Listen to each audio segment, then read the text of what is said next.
igual que mi compañera, agradeceros tanto a la asociación como al doctor Puig el hecho de habernos invitado para dar esta charla hoy.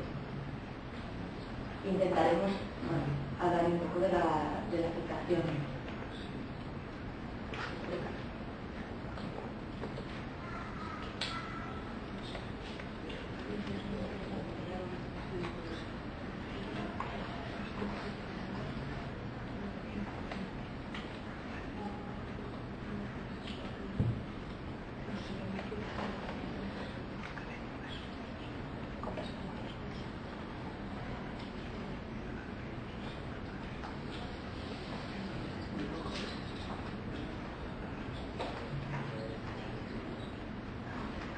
Bueno, como os iba diciendo, soy la psicóloga del servicio de dermatología aquí en el Hospital de San Pablo. Hace ya unos 7 o 8 años que trabajo integrada en este servicio para apoyar y para dar un tratamiento psicológico a los pacientes con diferentes trastornos dermatológicos, por el hecho de que la dermatología muchas veces al no implicar un riesgo para nuestra vida, a veces los otros servicios no están tan sensibilizados con la atención emocional y las repercusiones que a nivel emocional tienen. Bueno, la etiología ha explicado mi compañera, solo deciros que a nivel psicológico también se realizan estudios a nivel europeo, y hoy he querido elegir 2, en los que intentamos establecer si existe una causa o si existe factores estresantes que puedan estar iniciando o dando el inicio de la enfermedad. Y de acuerdo con la doctora Roe, es verdad que los resultados son contradictorios y a veces no nos indican una clara causalidad. Estamos delante de una enfermedad de un origen multifactorial, está el componente genético, el componente inmunológico y posiblemente exista algún componente psicógeno. Cuando nos vienen los pacientes muchas veces nos planteamos, ¿es solo una alteración estética? ¿Solo se nos cae el pelo? Bueno, en el fondo hay una repercusión importante en nuestra imagen corporal. Debemos asumir un cambio de imagen que es visible hacia el otro, por tanto hay un miedo y la aceptación en la asunción de esta situación para nosotros y también porque es visible al exterior. Por tanto, hay una afectación en nuestra cotidianidad, cambiamos cosas en nuestros hábitos, dejamos de ir a sitios, nos repercute en nuestra calidad de vida porque nos repercute a nivel laboral, tenemos más bajas, tenemos menos ganas de estar en el trabajo, nos sentimos rechazados, disminuye nuestra autoestima, hay un sentimiento de, muchas veces ya no nos ponemos a pruebas en determinadas situaciones sociales porque tenemos miedo al rechazo y porque muchas veces ese rechazo existe, no siempre lo padecemos, pero a veces la anticipación del rechazo ya hace que nos quedemos en casa o que nos quedemos ir. Hay diversos factores. En primer lugar hablaremos de la visibilidad del trastorno, de las características personales y del estrés. Las características personales será lo más importante, porque seguro que cuando explico fases, mecanismos de defensa, algunos de vosotros no sufriréis estas situaciones. Es difícil generalizar lo que cada uno podemos sentir. Unos de vosotros sentiréis unas cosas y esto dependerá de la variabilidad interna de cada uno, de nuestra personalidad, de nuestra forma de afrontar las situaciones ya previas a la enfermedad. Por tanto, la variabilidad es tan grande que a veces nos resulta complicado hacer como un canon de primero nos pasará esto, luego me siento tranquila si de algunas cosas de las que hablaremos hoy os pueden servir en nuestra experiencia personal. Primero hablaremos del estrés.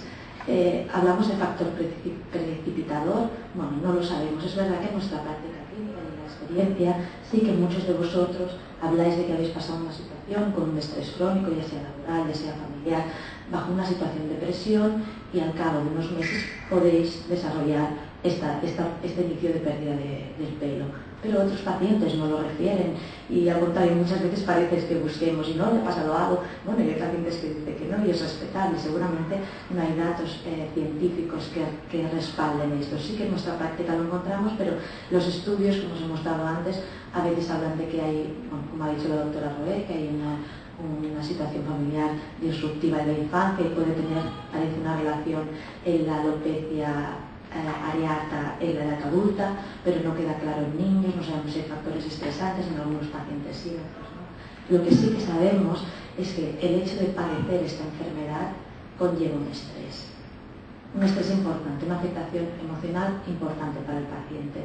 Es verdad, y estoy de acuerdo con Sonia, que no hay una repercusión, un dejar de hacer por la enfermedad, por el simple hecho de la enfermedad, pero sí por todas las consecuencias que genera. Por tanto, esto es si existe estrés hay que tratarlo, y si existe una alteración emocional hay que tratarla. Como os decía, la visibilidad de las lesiones es sí que, bueno, el tener una enfermedad que se nos empieza a caer el pelo y que lo veamos nosotros, pero que también lo vea nuestro entorno, nos puede producir sentimientos de estigmatización, de sentirnos diferentes, de sentirnos rechazados, y esto influye en la seguridad que nosotros tenemos. Cada vez nos sentimos más inseguros, con más nervios, no solo referente a la enfermedad, sino en cuanto a tomar decisiones en otros ámbitos. Y poco a poco la autoestima puede ir mermando. ¿Qué pasa cuando hay una autoestima que no es la adecuada, no es la que nos hace adaptarnos a nuestra cotidianidad? Que puede aparecer la presencia de psicopatología. Muchas veces diagnosticamos no solo síntomas de ansiedad o síntomas de depresión, como la tristeza, como las alteraciones del sueño, sino un cuadro clínico de ansiedad o de depresión reactivo a la enfermedad que tenemos. Ya no hablamos de lo que podamos haber tenido antes de la enfermedad, sino en el momento de que nos la diagnostican, que empezamos a sufrir las consecuencias. Con todo esto, si nosotros no estamos bien, tenemos un cuadro psicopatológico o tenemos la autoestima baja, por supuesto nuestra relación con el entorno variará indiscutiblemente. Seguramente a nivel social pues tenemos menos ganas de estar con los otros, nos sentimos más inhibidos. Laboralmente pues depende de qué trabajos, estar de cara al público, tener relaciones con otros, nos sentimos más inseguros, ya no, bueno, pues más inseguros en nuestro trabajo. Nos puede pasar esto a nivel familiar, bueno, sentimos que somos menos estimables o menos válidos muchas veces, aunque el otro nos mire igual, tú sientes que no estás igual, entonces a lo mejor que el otro haga ver que no pasa nada tampoco te ayuda. Es una situación como, bueno, ahora hablaremos también de la rabia, de la impotencia que sentimos. Como os decía, las características personales son vitales porque cada uno, bueno, cuando nos encontramos delante de una situación estresante, sea cualquier enfermedad, no solo la alopecia areata, nosotros tendemos a reaccionar potenciando nuestra forma de ser que tenemos previa. Por tanto, si somos un poco obsesivos, preocupados, esto se llevará hacia el extremo. Si estamos un poco tristes, estamos pasando por una época de estrés, no estamos bien, estamos ansiosos, la ansiedad también tenderá a aumentar delante de una situación con una alopecia o con una enfermedad.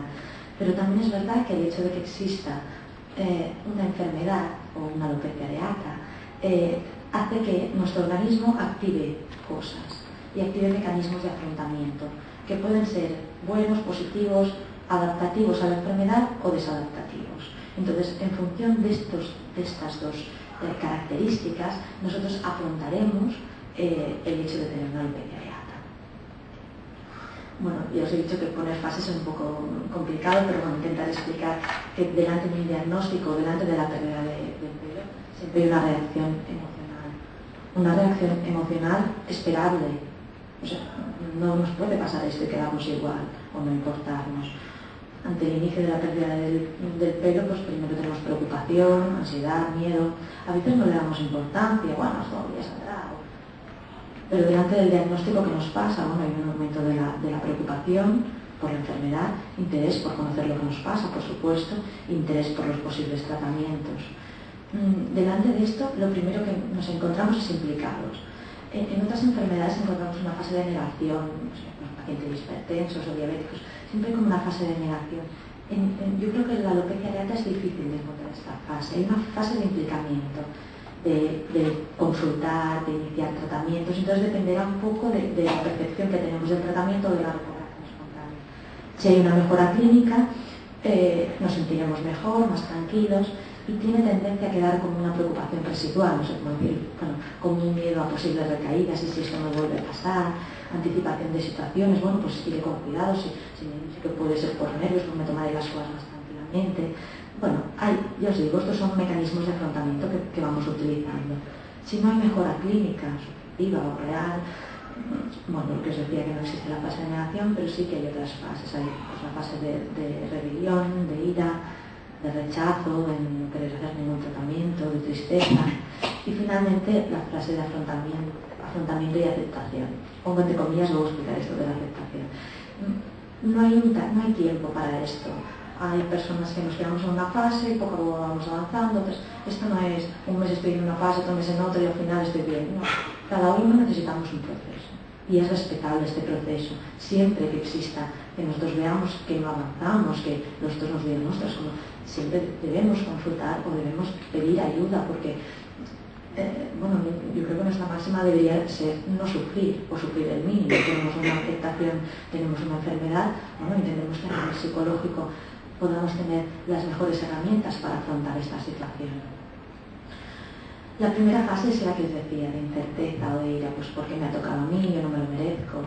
Responsabilizamos, nos dicen que puede ser por negro, entonces responsabilizamos un poco al entorno, a las situaciones, es que claro, es que tenía muchos que en el trabajo, es que luego a nosotros mismos nos ha ido regular, me tenía que haber hecho esto, tenía que haber consultado cuando vi que se me empezaba a caer. Hay una fase como responsabilizar, de miedo, de huida, ¿no? Es verdad que es en la fase que hay más irritabilidad con el entorno próximo, porque sentimos que no nos entienden, porque somos nosotros los que nos está cayendo el pelo y el de al lado no sabe qué hacer. Y muchas veces sentimos que los otros banalizan o que quitan importancia a lo que nos pasa. Claro, lo hacen para no angustiarnos, pero no nos ayuda esto, ¿no? Porque es bueno, no te preocupes, ya saldrá, o tienes que hacer el tratamiento, o esto no es nada, y lo hacen con buena intención de acompañarnos, pero a lo mejor necesitamos que se sientan a nuestro lado y nos digan, pues sí, realmente es un rollo esto, es una situación difícil, la afrontaremos entre los dos, o entre los cuatro, o entre toda la familia, tenemos que seguir adelante. Esto sí, pero necesitamos sentir que el otro nos entiende. Y a veces todos intentamos desangustiar a los que tenemos al lado. Bueno, no pasa nada, bueno,